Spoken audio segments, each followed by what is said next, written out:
Mecanismos sugeridos de teratogénicos. El tema de los efectos teratogénicos muchas veces va de la mano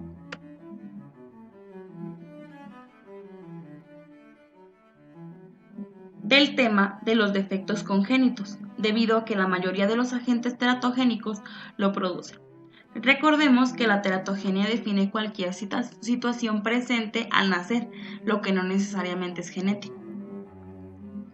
La teratología se define como el estudio de los efectos de nacimiento y su etiología se denomina teratología. Derivada de la palabra griega teratos, que significa monstruos.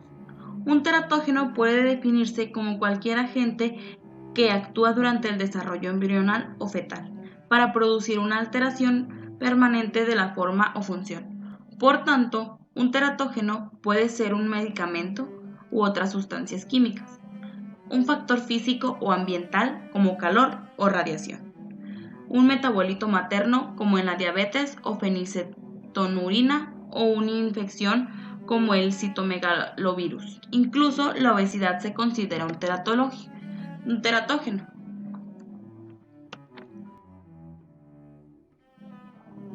La etiología y epidemiología de las malformaciones congénitas habla sobre la mayoría de los análisis concluyentes que el origen del 60 al 70% de las malformaciones humanas es desconocido.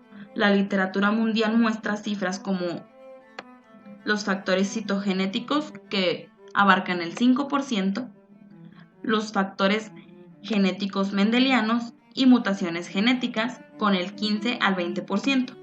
Los factores desconocidos, poligenéticos, multifactoriales, sinérgicos y erróneos, con el 65 al 70%.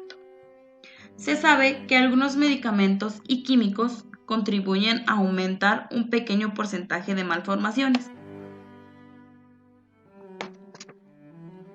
En general, se piensa que las etiologías más claras suelen ser causadas exógenos, como los medicamentos talidómicos, valproicos y retinoicos, enfermedades maternas como la diabetes, lupus e hipotermias, la radiación no ionizada, las infecciones rubiola, toxoplasma y VIH, las drogas como el alcohol, el tabaco, cafeína, la mayoría ilegales, y sustancias químicas como metales pesados y plásticos.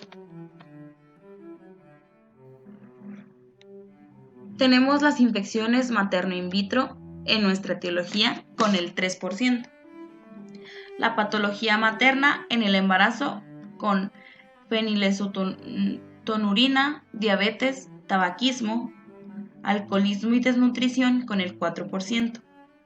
Las fuerzas externas in vitro tenemos con el 2%, mientras que los medicamentos, químicos y radiación hipertermia con el 1%.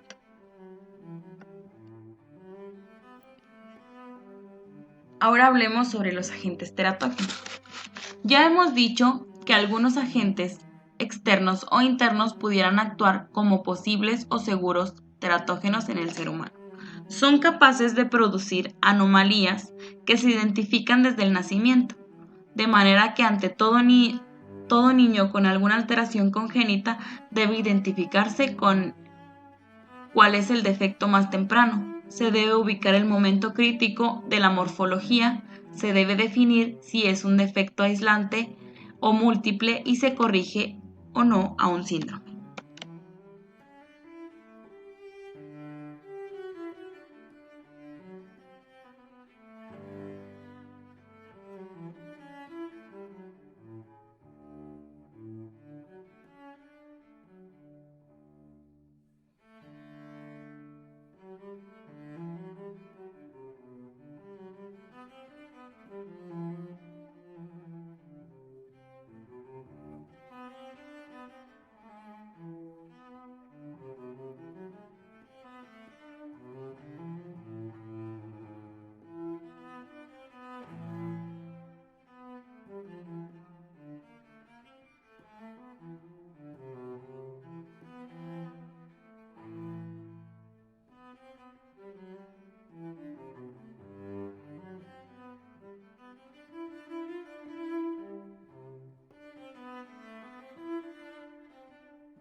Ahora bien, no todos los agentes son iguales ni actúan de idéntica manera. Los agentes teratogénicos pueden ser agrupados dentro de cuatro categorías mayores según su naturaleza.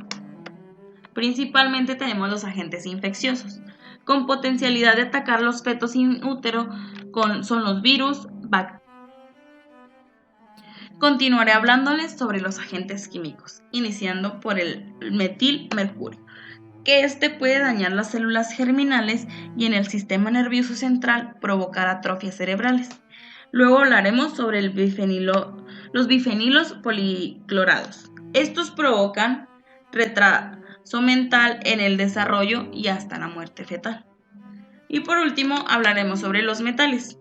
La toxicidad de los metales pesados se caracteriza por generaciones de ROS, peroxidaciones lipídica y daño a la molécula de ADN. Además, provoca abortos, clostogénesis, anormalidades esqueléticas y retardos en el crecimiento.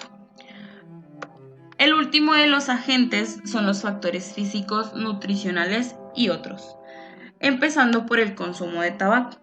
Está asociado con abortos espontáneos, nacimientos de neonatos de bajo peso, la mortalidad perinatal, el retardo en el desarrollo intrauterino.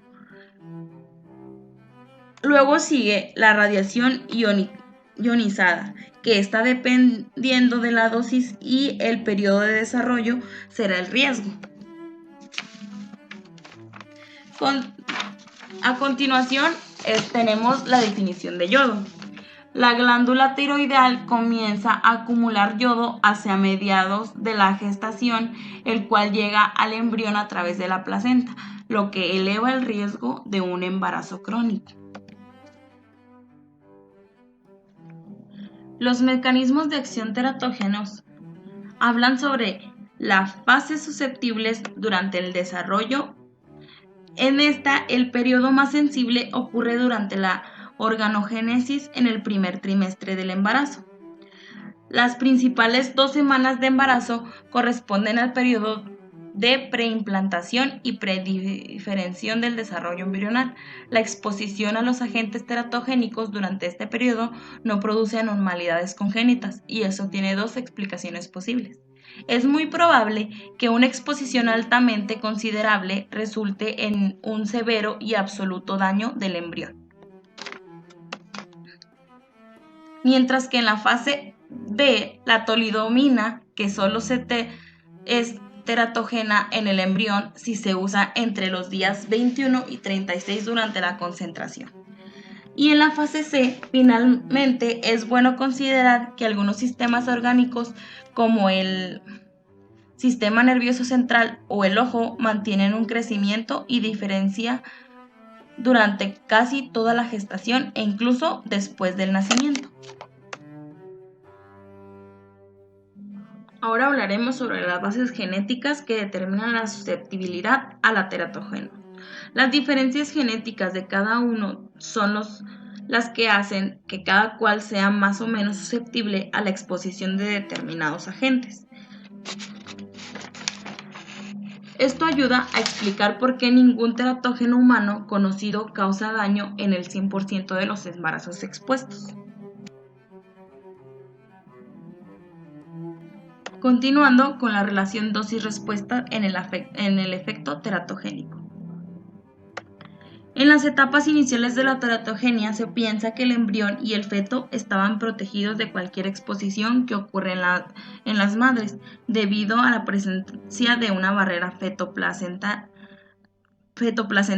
pero hoy en día se sabe que muchas sustancias o agentes pasan relativamente fácil hasta esta barrera.